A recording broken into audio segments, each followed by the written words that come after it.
I spent 12 hours at the hospital saving a stranger's life.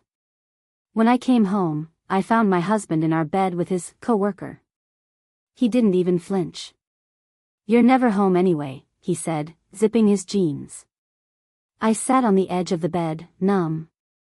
The next morning, I made him breakfast and handed him the divorce papers. That was just the beginning. I've worked as a trauma nurse for 11 years. It's not a job you do for money or praise. You do it because it's in your blood. Because when someone rolls through those ER doors with their life hanging by a thread, something in you kicks in. You move. You react. You stay calm when everyone else is screaming. That day started like any other long shift. 12 hours. I had no idea how much would change in that time. Around 10:30 in the morning, we got the call. Young male, mid-20s, bad car wreck on I-35. Head trauma, internal bleeding, compound fracture to the femur. He came in unconscious. His blood pressure was crashing. For hours, we fought to keep him alive. Surgeons were in and out. I stayed by his side, tracking vitals, adjusting meds, helping prep him for OR. At one point, I had his mother on speaker while we were working. She was sobbing. I told her we were doing everything we could. He made it. Barely. He was stable when I left after midnight. I hadn't eaten. My feet were numb. I had dried blood on my shoes. I should have felt proud of saving a life. But I just wanted a shower and sleep. When I got home, his car was in the driveway. That surprised me. He usually worked late on Thursdays. The house was dark. I left my keys and bag on the counter and walked upstairs quietly. I figured he was already asleep. But the door to our bedroom was open. And then I saw them. Daniel. My husband of 9 years. And some woman. In our bed. She was wearing one of my t-shirts. They didn't notice me at first. I just stood there. I didn't even have the strength to yell. He finally looked up. No panic. No guilt. Just shrugged. He said, "You're never home anyway." I remember the way he said it. Flat. Cold. Like I was just an inconvenience. Like saving lives wasn't a good enough excuse to not be around for his fragile ego. She grabbed her stuff and left fast. I sat on the edge of the bed. Still in scrubs. Still wearing my ID badge. My hands were shaking. Daniel got up. Pulled his jeans back on. Went to the bathroom. Didn't say a word. I didn't cry. Not then. I just sat there, staring at the bed. That night I didn't sleep. I laid in the guest room with the light on. Heart pounding. The next morning, I made breakfast. Pancakes, bacon, coffee. The same way I used to every Sunday when we were happy. He came downstairs yawning like nothing happened. Sat down and started eating. Then I handed him the envelope. Divorce papers. He looked at me and smirked. "You're serious?" I nodded. "I'm not signing this." I said, "Okay." And then I got to work. Daniel always let me handle our finances. He liked to play the big man but didn't know the first thing about budgeting. I had been putting money into a separate account for a while. At first, it was just savings in case we ever needed it. Emergency fund. Now, it became my escape plan. Our joint account barely had a few $100. He didn't notice because he never checked. He also didn't know that his job had a zero-tolerance policy on office relationships.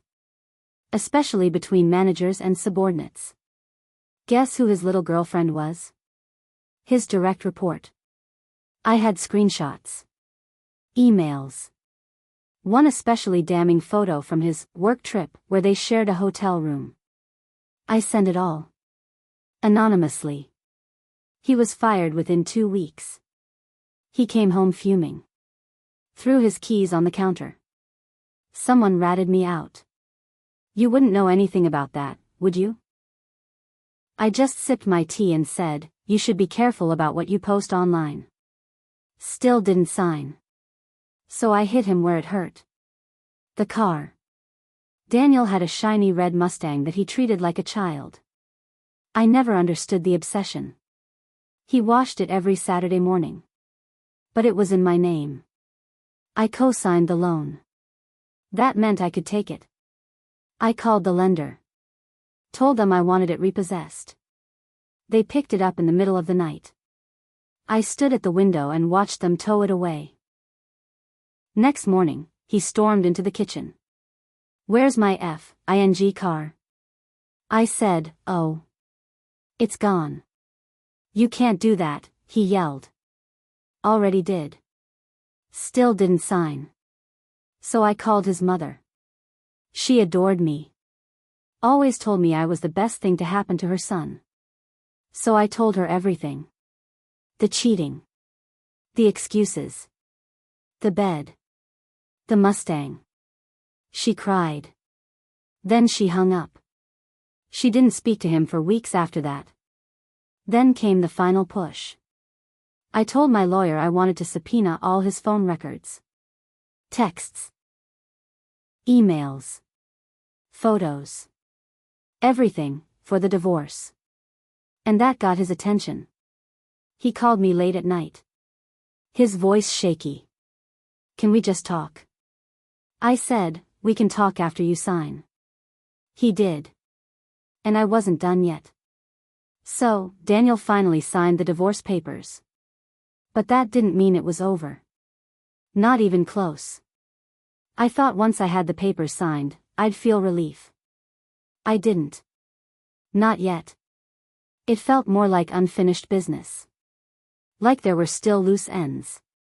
One of them showed up 2 weeks later. Her name was Chelsea. Yeah, the woman I found in my bed. She had the nerve to come to the hospital.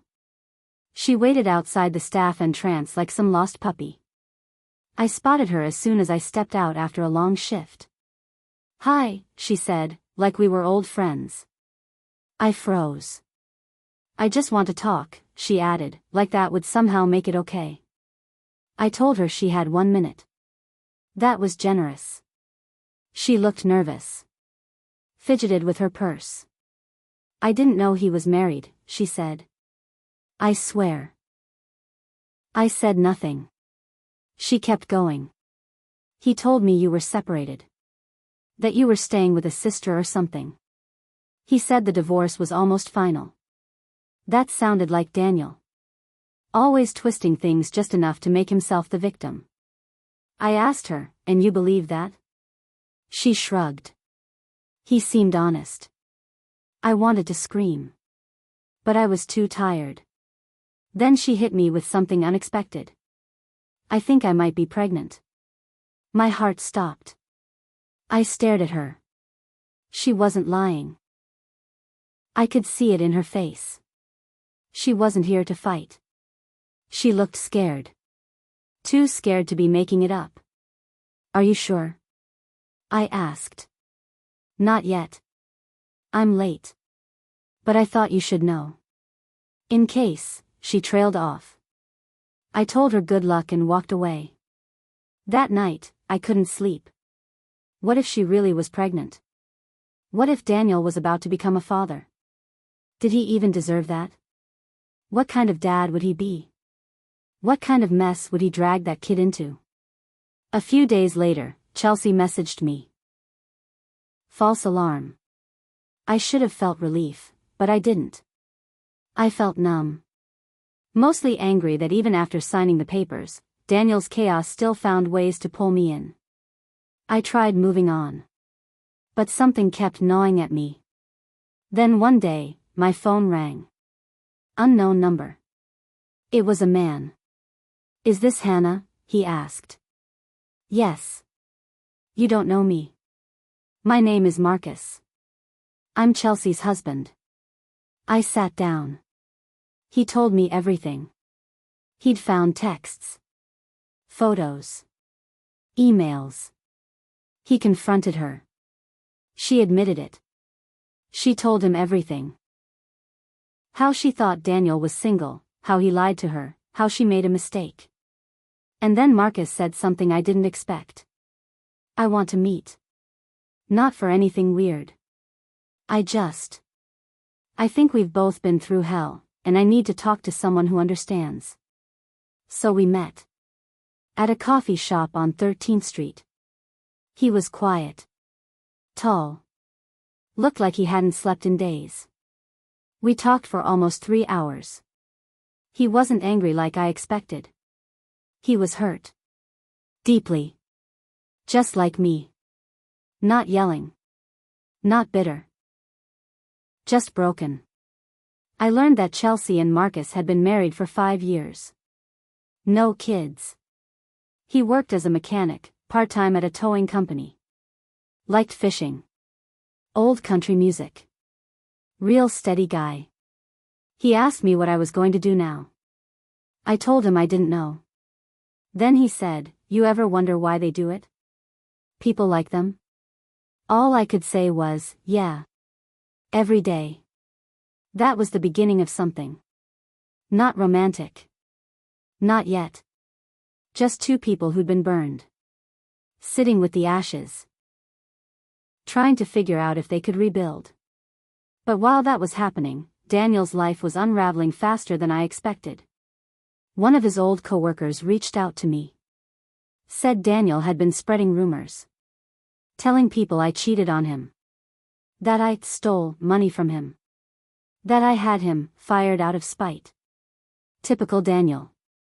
Playing the victim. Again. At first, I ignored it. Then I decided to hit back. Remember that evidence I had? The texts. The hotel bookings. The Instagram posts. I sent them, anonymously, to the HR department of his next job. He'd landed a marketing role at a different firm, small place downtown. A week later, he lost that job too. Then his friend Jason texted me. "You didn't hear this from me, but Daniel's living in his mom's basement. He's got no car, no job, and no one wants to hang out with him anymore. He's telling people you destroyed his life." I didn't respond. But I smiled. For the first time in months, I felt peace. Until the day Daniel showed up at my house. Drunk. It was 9:30 at night. I'd just gotten home. My dog started barking, and when I looked out the window, he was standing on the porch. He looked like hell. Greasy hair. Bloodshot eyes. Wearing the same hoodie from 5 years ago. I opened the door but didn't unhook the screen. "What do you want?" He slurred, "I just want to talk." "Please." I said, "Talk to your new girlfriend." "She's gone," he mumbled. "She left. Said I was toxic." I didn't say anything. He leaned against the post. "You ruined my life, Hannah." That's when something inside me snapped. I stepped out onto the porch, face to face with him. "No, Daniel. You ruined your life. I just stopped cleaning up after you." He laughed bitterly. "So that's it? You're just gonna pretend none of this ever happened?" "I'm not pretending," I said. "I remember everything. Every lie. Every time I begged you to come home early. Every time I sat alone at night while you were with her. I remember it all." Then I looked him in the eye. "And I don't feel bad." I went back inside and locked the door. He stayed out there for a while. Then he left. But the story wasn't over yet. Because a few weeks later, I found out something that changed everything. A few weeks passed after Daniel showed up drunk on my porch. I didn't hear from him again. Things were finally starting to settle. I was working normal shifts again. Sleeping better. Eating meals without that tight knot in my stomach. Marcus and I still talked. Sometimes met for coffee or went for walks with my dog. It was simple. Quiet. No pressure. Then one morning, I got a letter. A real, physical letter. No return address. Inside was a single typed page, with no greeting, no signature. Just this: you think you're done with him. You're not. Ask him about Emily from 3 years ago. I read it 5 times. Emily? That name didn't ring any bells. And the letter, why now? I didn't want to go down that road again. But something about it stuck with me. There was a weird chill I couldn't shake. A pit forming in my stomach. I didn't call Daniel. I didn't want to open that door. Instead, I called an old friend of his, someone who used to hang out with us years ago before we drifted apart. His name was Ray. Ray was blunt. He'd always been the type to tell it like it is. When I asked him about Emily, he paused. Then he said, "You really don't know?" "No," I said. "Tell me." He sighed. Jesus. Look. Daniel and Emily were something. It was messy. She was younger. 19 or 20. Met her at some marketing event downtown. This was before you guys hit 5 years. What happened? She showed up at a party once. Crying. Said Daniel had ghosted her after she told him she might be pregnant. My blood went cold. And? I asked. She disappeared. Moved away or something. Never heard from her again. I thanked him and hung up. That night, I couldn't sleep. All those times Daniel came home late with no explanation. All those work trips that didn't line up. It all started to add up in a sick way. I tried finding her. Emily. No last name. Just a ghost from my past now dragging chains into the present. It took some digging. But I eventually found an old event page from that year. Daniel had been listed as a speaker. A few names were tagged, and one stood out: Emily Saunders. Her profile was locked down, but I saw just enough to know it was her. She had a little girl. About 3 years old. The resemblance to Daniel hit me in the gut. Same eyes. Same crooked half-smile. I sat there staring at the screen, my coffee going cold. I wasn't sure what to do. I couldn't just message her out of nowhere. But I also couldn't ignore it. I gave it a few days. Then I reached out. I introduced myself simply. Told her I wasn't looking for drama. That I just wanted to ask a question, and she was free to ignore me. She responded the next day. Her message was short: "I figured one of you would find me eventually. What do you want to know?" I asked, "Is your daughter Daniel's?" Her answer: "Yes. But he doesn't know." We messaged for hours. She told me everything. How he pursued her, promised he was single, made her feel special. Then ghosted her when she told him about the pregnancy. She was 19. Alone. Scared. Her parents helped her move out of state. She never filed for child support. Said she didn't want anything from him. I asked if she wanted him to know now. She said no. But something about it didn't sit right with me. Daniel had a child. A daughter. And he didn't even know. Or maybe, he did know and just didn't care.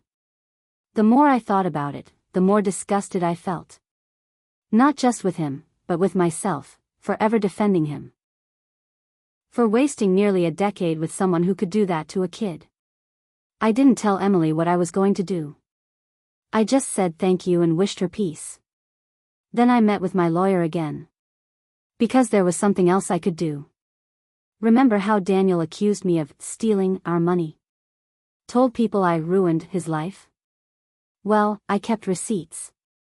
Literal ones. Every deposit I made. Every bill I paid. Every time I covered his end of the mortgage, the credit cards, even his car payments when he was unemployed for 6 months and told his friends he was on sabbatical. So I countersued. Defamation. Financial misconduct. Reimbursement for expenses made on his behalf post-separation. He was stunned. Tried to drag it out. Tried to cry poor.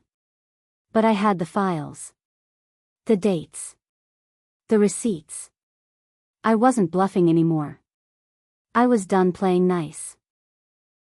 Daniel had spent years lying, cheating, manipulating, and then playing victim when it all caught up to him. Now it was all catching up, fast.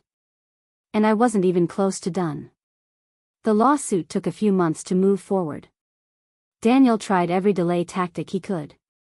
Claimed he was broke. Claimed I was doing it out of spite. Told the court I was unstable from my long work hours and that I was obsessed with ruining him.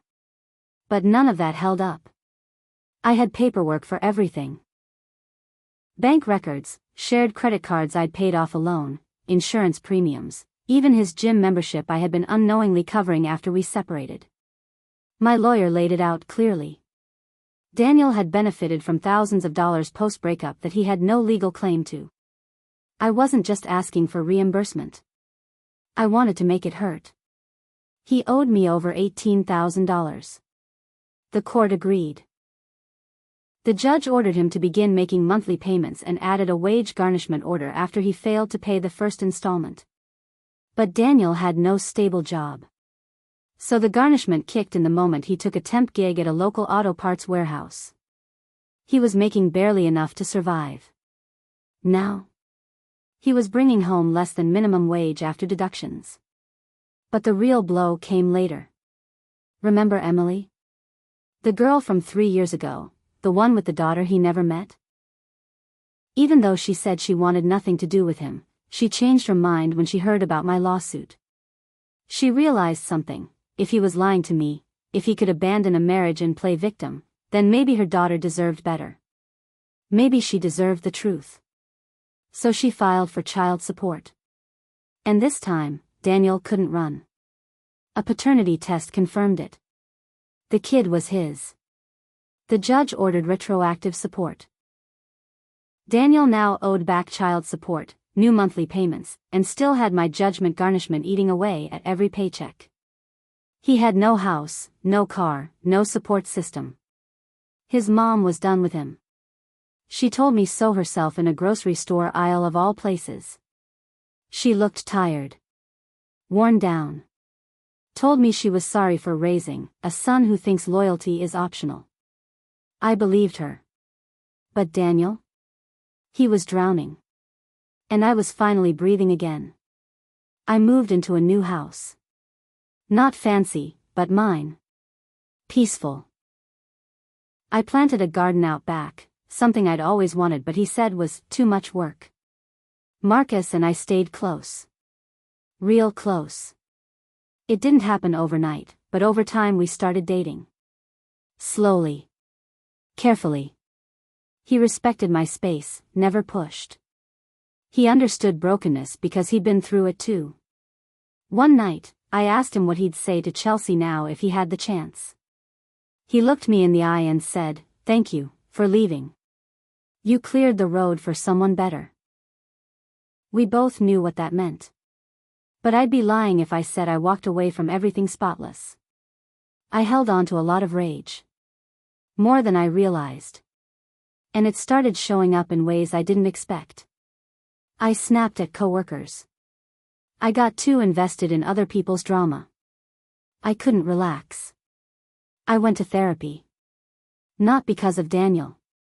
But because of me. I had changed. I didn't trust easily anymore. I questioned everything. Even kindness. It took work to unpack that. To realize that revenge alone wasn't enough. It felt good, but it didn't fix the hole he left behind. I had to fix that myself. One morning, almost a year after it all started, I ran into Daniel at the DMV. He looked tired. Pale. A beard that didn't suit him. He saw me and looked down like a kid caught stealing candy. He muttered, "Hannah." I didn't stop walking. But I turned my head just enough to say, "Make sure you're working. That garnishment doesn't pay itself." Then I kept walking. That was the last time I saw him. Emily and I stayed in touch. Not often. But enough. Her daughter's doing well. She sent me a photo once. I cried. Not because I felt bad for Daniel.